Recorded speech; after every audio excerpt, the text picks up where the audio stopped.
Kredit ta'tili deb ko'p joyda gapirilyapti, lekin shaxsan men o'zim xalq tushunadigan, sodda, to'liq ma'lumot berilgan videoni ko'rmadim va men bu videoda sizlarga Markaziy bankning aynan shu kredit ta'tilini olish bo'yicha tartiblar to'g'risida qarorini o'rganib chiqib, sizga sodda qilib, to'liq qilib tushuntirib qo'yaman. Video boshlashdan oldin obuna bo'lib qo'ying, chunki biz muntazam ravishda xalq uchun aynan shunga o'xshash qarorlarni sodda qilib tushuntirib boramiz. Birinchi bo'lib, o'zi kredit ta'tili kimlarga beriladi, qancha muddatga beriladi va bu qaror qachondan boshlab amal qilish boshlanadi.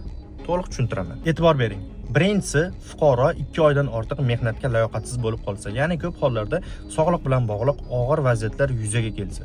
Ikkinchi holat esa ishini yo'qotib, ishsiz deb ro'yxatdan o'tgan bo'lsa. Uchinchi holat esa fuqaro o'zi yoki yaqin qarindoshlari birinchi yoki ikkinchi guruh nogironligini olsa. Yaqin qarindoshlar deganda aka-uka, opa-singil yoki ota-ona tushuniladi.